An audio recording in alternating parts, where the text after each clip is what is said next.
Hello और आप सभी का स्वागत है एक और एपिसोड में हिंदी का रानाकिन। मैं हूँ गौरव गर्ग और आज मैं लेकर आया हूँ बहुत समय बाद, बहुत ज़्यादा इंतज़ार के बाद कविता पे चर्चा। और आज मैं अकेला ही हूँ और ऐसा लग रहा है कि कह सकते हैं सीरीज़ चल रही है रविंद्रनाथ टैगोर जी के ऊपर या रविंद्रनाथ ठाकुर जी के ऊपर, क्योंकि अब आदित्य ने ठीक कर दिया है लास्ट 2 एपिसोड से कि रविंद्रनाथ ठाकुर होता है, तो रविंद्रनाथ ठाकुर उनका नाम है। तो एक सीरीज़ चल रही है क्योंकि लास्ट 2 एपिसोड में रविंद्रनाथ टैगोर जी की कन्वर्सेशन थी अल्बर्ट आइंस्टाइन साहब के साथ, और ये भी है गीतांजलि, उनकी ही कविता श्रृंखला जिसके लिए उन्हें नोबेल प्राइज़ भी मिला था। हाँ, इंग्लिश ट्रांसलेशन के लिए मिला था एक्चुअली नोबेल प्राइज़, मतलब यही उन्होंने पहले बांग्ला में लिखा एंड देन उसे इंग्लिश में ट्रांसलेट करा और शायद इंग्लिश ट्रांसलेशन के लिए ही उन्हें नोबेल मिला था।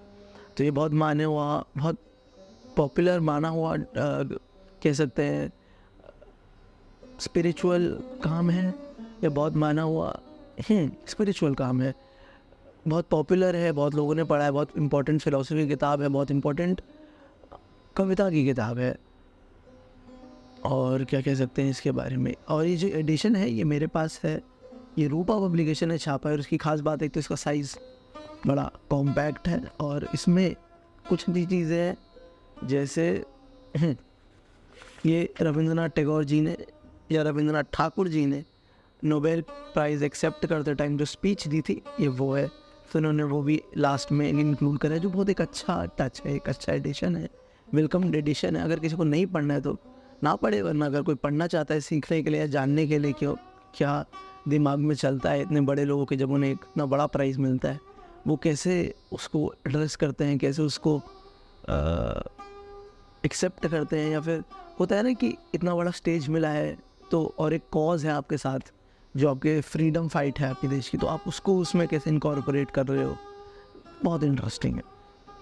और उन्होंने स्टार्टिंग में जैसे एक हैंड रिटन नोट भी ऐड करा हुआ है, कॉपी उसका, शायद एक कोई कविता गीतांजलि की से बांग्ला में जो टैगोर जी ने लिखा या ठाकुर जी ने लिखा उसका print.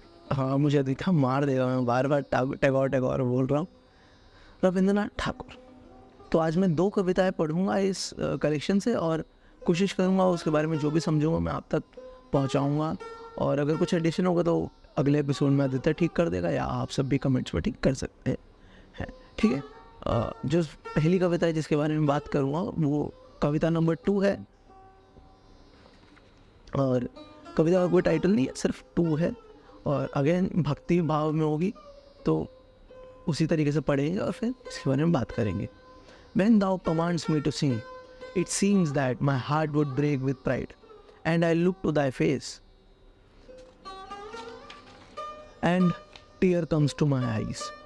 All that is harsh and dissonant in my life melts into one sweet harmony, and my adoration spreads wings like a glad bird on its flight across the sea.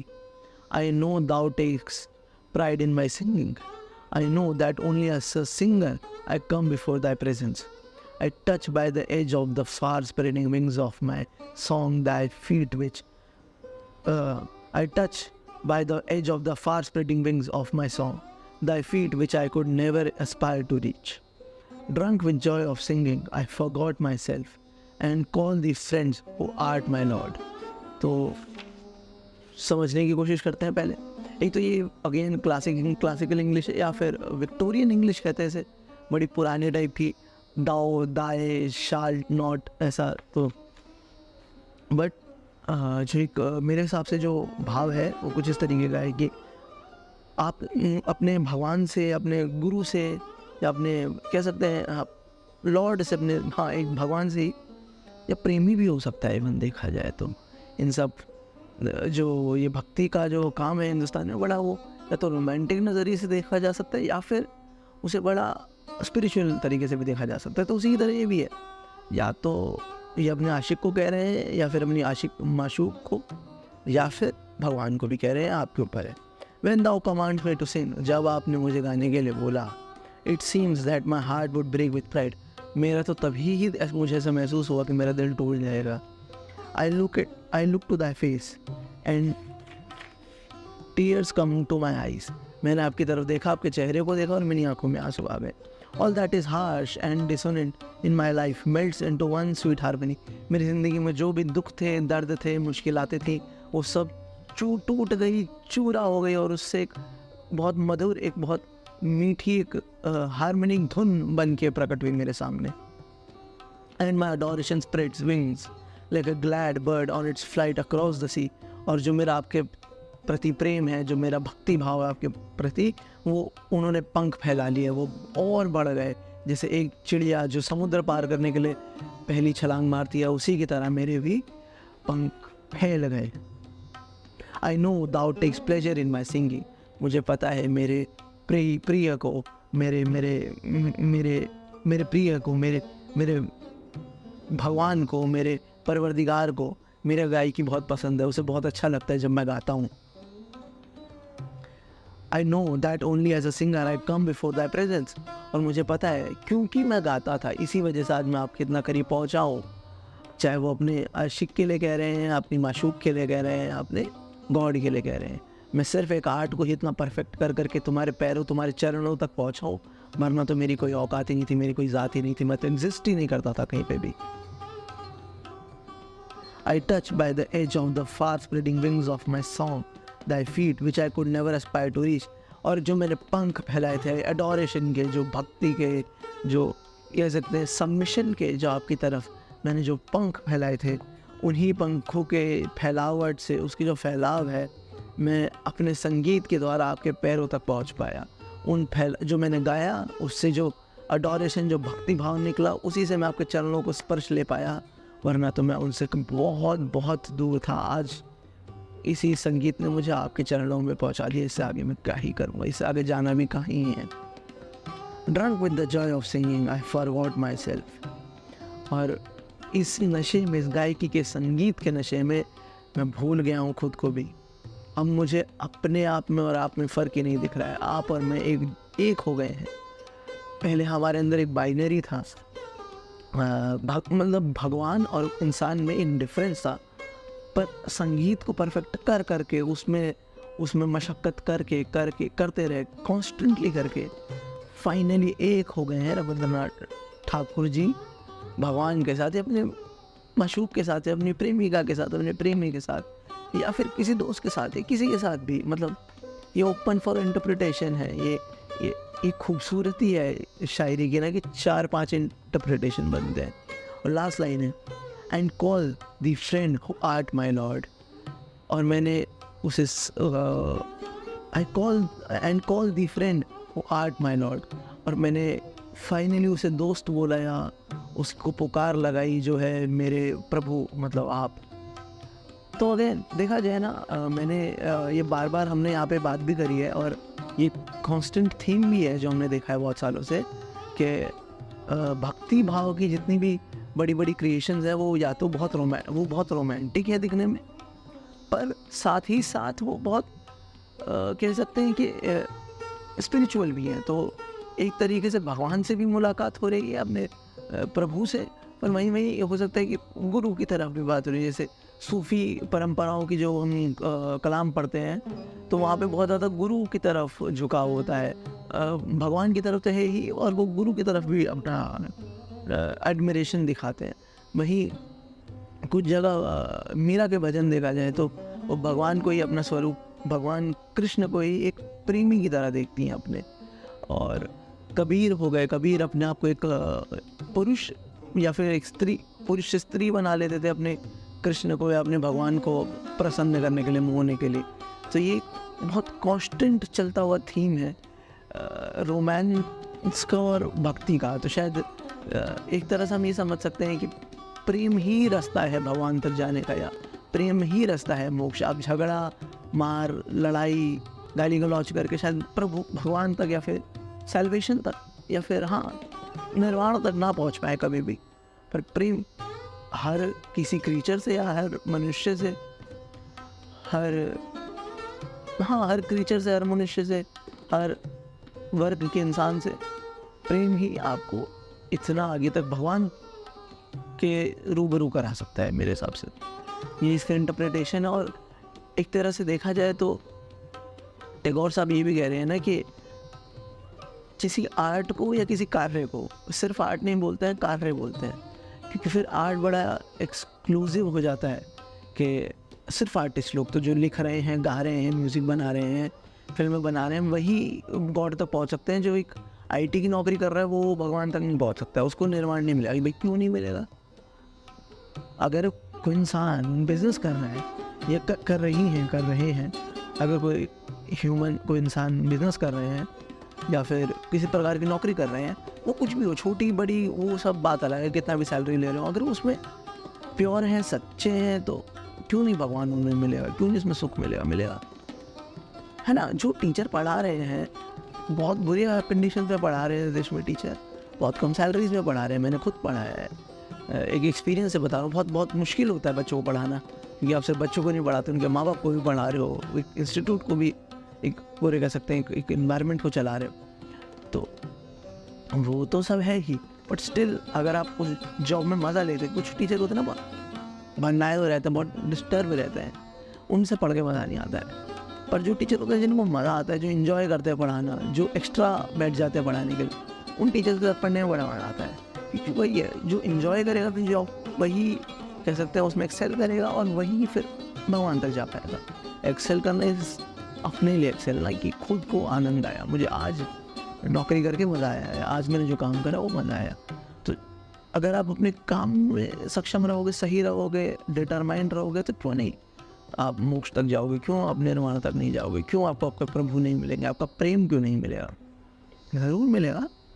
ये कोई एक्सक्लूसिव चीज़ नहीं है जो सिर्फ आर्टिस्टों को मिलेगा या philosophers को मिलेगा, जो कुछ करते नहीं है ना, घर पे बैठ के सपना देखते हैं, उनके लिए आज एक्सक्लूसिव नहीं है। उनके लिए भी है जो कमाते हैं एक्चुअली में, जो सच में मशक्क़त कर रहे हैं लग के मटीरियल वर्ल्ड के लिए, उनको भी मिल सकता है। बस ऑनेस्ट होना जरूरी है, मेरे हिसाब से इसका ये इंटरप्रिटेशन है। ऑब्वियसली ऐसे काम बहुत ओपन टू इंटरप्रिटेशन होते हैं, तो मैंने अपने लिए एक ये मतलब निकाला है। आप इसके लिए कुछ और मतलब निकाल सकते हो इसमें से, पर मैंने ये निकाला है। अब अगली कविता की तरफ चलते हैं, और अगर आपका कुछ डिफरेंट है तो आप लिखिए कमेंट में, हमारे पास डीएम करें, हम फीचर करेंगे आपके कमेंट को, हम बात करेंगे उसके ऊपर कि हाँ शायद हम वहाँ गलत थे, या आपके कमेंट में हमें कुछ लगा, क्यों नहीं बात करते हैं, बात करना तो बेस्ट है। अब आ जाते हैं सेकंड कविता पे, जो कविता नंबर 5 है। सो ये स्टार्टिंग की 2 कविता हैं जो मेरी फेवरेट हैं, और भी अच्छी हैं, पर ये 2 is like very nice. I ask for a moment's indulgence to sit by thy side.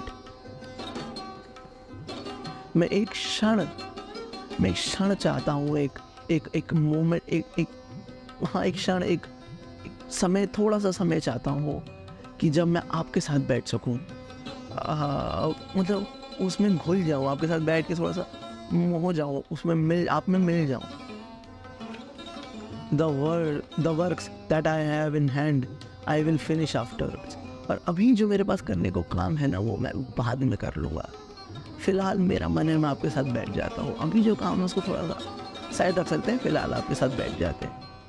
Away from the sight of the face, my heart knows no rest, no respite। जब आप मेरी आंखों से दूर होते हो तो ना मेरे दिल को चैन पड़ता है, ना करार पड़ता है, और सांसें तो मेरी रुक ही जाती हैं। And my work becomes an endless toil in a shoreless sea of toil। मेरा जो कार्य है, जो मैंने छोड़ा था आपके लिए, अगर वो मैं करता रहूँगा तो वो मेरे लिए बहुत मुश्किल, मशक्क़त, बहुत ही ज़्यादा टोल लेने वाला, बहुत मानसिक रूप से, शारीरिक रूप से बहुत कठिन कार्य बन जाएगा वो मेरे लिए। और ये इसी प्रकार होगा जैसे एक छोटी सी नाव एक बड़े से समुद्र में छोड़ दी गई हो और बिना किनारे के मैं वैसे ही उसमें लगा रहूँगा, कोई फ़ायदा ही नहीं है, मज़ा ही नहीं आएगा। Today the summer has come at my window with its site and murmur such an Indian accent. आज गर्मियाँ फिर अंदर खिड़की पे आई। गर्मियाँ मतलब देखा जाए तो स्प्रिंग कह लीजिए, यहाँ पे गर्मी का मेरे हिसाब से मतलब होना चाहिए स्प्रिंग, के ठंड ख़त्म हुई है, अब अच्छा मौसम आएगा तो नए पत्तियाँ लगना, नए फूल लगना, नए पेड़ उगना, ग्रीनरी होना, एकदम से बड़ा अच्छा सा मौसम होता है उस टाइम को कह रहे हैं।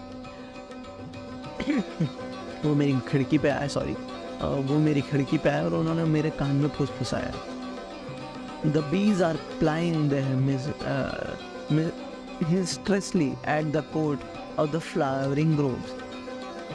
क्या जो मधुमक्खियाँ हैं वो खेल रही हैं, they mysteriously at the court of the flowering groves. शायद फूलों में भंवरे और मधुमक्खियाँ हैं, वो भिनभिना रही हैं, वो घूम रही हैं, खेल रही हैं।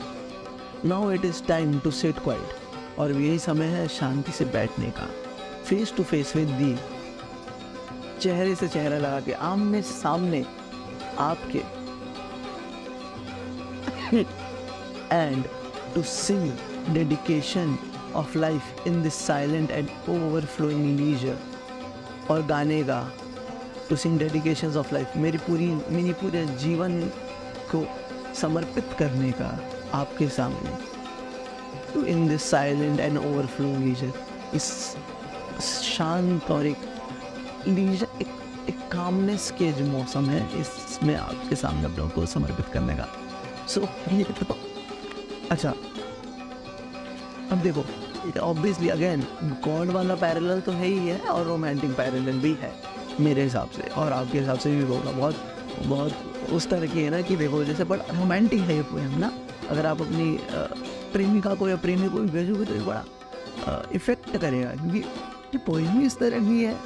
क्योंकि क्या बात है कि मैं काम करना रुक जाऊँगा और मैं बस आपको देखूँगा, और भी भंवरों ने बताया कि वो लग गए हैं अपने काम पे घूमने फिरने का और अब समय आ गया आपसे मिलने का। एक बड़ी अच्छी पेंटिंग ड्रॉ करिए ना, अगर आप देखें तो आप इमेजिन कर सकते हैं कि आप एक बड़े पहाड़ों के, सिर्फ ग्रीनरी है, दूर पहाड़ है चिनार के, और हाँ चिनार के लंबे लंबे पेड़ हैं सिप्रस के, और इधर आपकी एक हट जैसा घर है, उसी खिड़की पे आप खड़े हो और आप देख रहे हो समर्स को आते हैं कि फाइनली अब बर्फ़बारी ख़त्म, अब फूल उगेंगे, फल उगेंगे, पत्तियाँ आ रही होंगी, और आपके प्रेमी, आपके प्रभु आपकी तरफ या आपके भगवान आपकी तरफ आ रहे हैं। तो बड़ा खूबसूरत, एक बड़ी कह सकते हैं कि बड़ा एक अपीलिंग एक इमेज बड़ी इन्होंने पेंट करी है। बड़ा ये बड़ी खूबसूरत कविता है, आप किसी भी सेंस में समझ सकते हैं ना। और यही है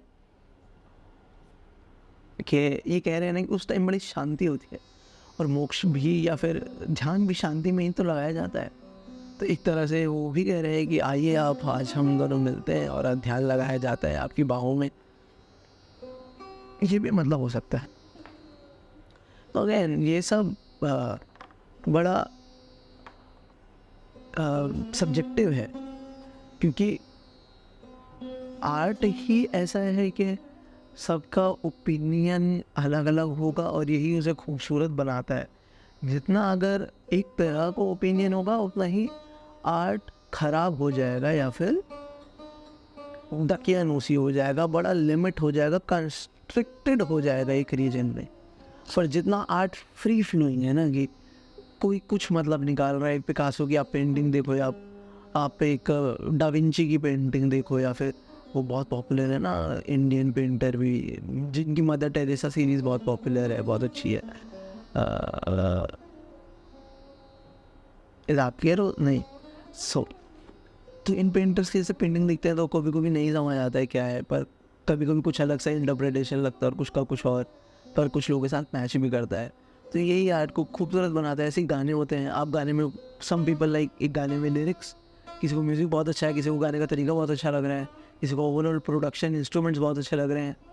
तो वही है कि आर्ट का पूरा पॉइंट ही है। और किसी को लग रहा है कि ये गाना बड़ी एक अलग तरह की फीलिंग जगा रहा है मेरे अंदर, ये बहुत अच्छा है, और किसी को अच्छा ही नहीं लग रहा है, वो कह रहे बकवास है, क्या है ये। तो वही है, हर तरह के आर्ट का एक अगर हर आर्ट का एक बड़ा मल्टीपल ओपिनियंस है उसके बारे में, तो बहुत अच्छा आर्ट है मेरे हिसाब से। या फिर सिर्फ ये नहीं ना, एक खराब फिल्म के ऊपर भी लोगों के बहुत सारे ओपिनियन होते हैं, पर वो अच्छा आर्ट नहीं होता है ना। तो एक अच्छा आर्ट का डेफिनेशन क्या होगा? एक अच्छा आर्ट का डेफिनेशन वो जो मुझे अच्छा लग रहा है, ये जो आपको अच्छा लग रहा है। हाँ, यूनिवर्सली अच्छा कुछ हो सकता है, तो कैसे हम डिफाइन करेंगे ना अच्छा आर्ट, अच्छी कविता, अच्छी फिल्म?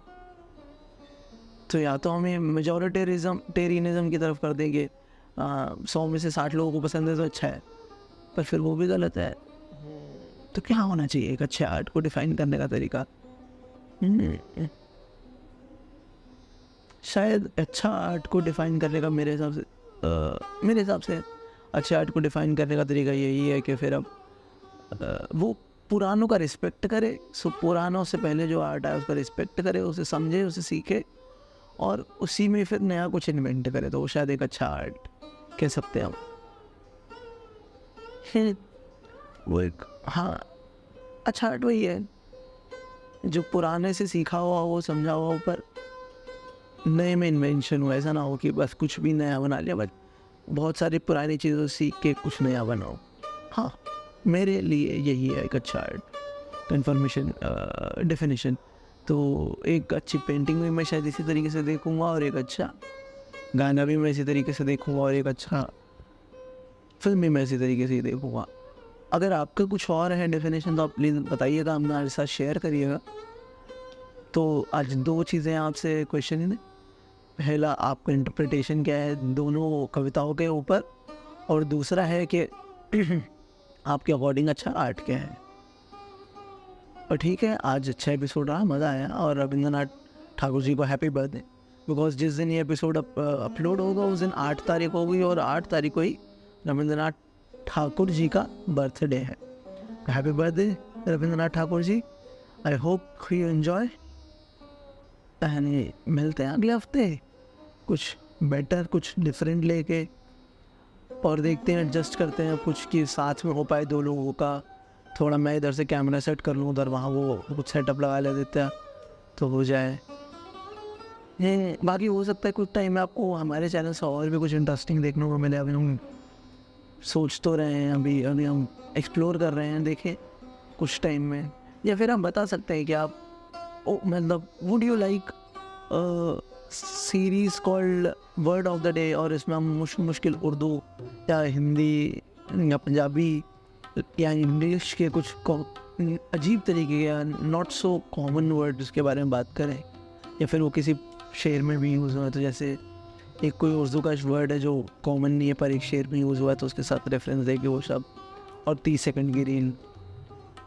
और दूसरा था कि फ़िलॉसफी पे चर्चा कि हम हफ्ते में 2 बार या महीने में 2 बार या 2 महीने में 1 बार, ऐसा कुछ महीने में 1 बार ऐसा फ्रीक्वेंसी पे फ़िलॉसफी पे बात करें, अलग अलग टाइप की। स्टोइसिज्म क्या होता है, ताओइज़म क्या होता है, और जो हिंदुइन फ़िलॉसफी है उसका क्या है, सूफीज़म क्या है, और फ़िलॉसफी और रिलीजन में क्या फ़र्क आ जाता है, या फिर एंशिएंट फ़िलॉसफी क्या है, मॉडर्न फ़िलॉसफीज़ क्या है, वेस्टर्न क्या है, ईस्टर्न क्या है, ऐसा कुछ करके बताइएगा। तो ये सब सवाल हैं आज आप कमेंट में लिख सकते हैं स्पॉटिफाई के, या फिर हमें DM कर सकते हैं, मेल कर सकते हैं।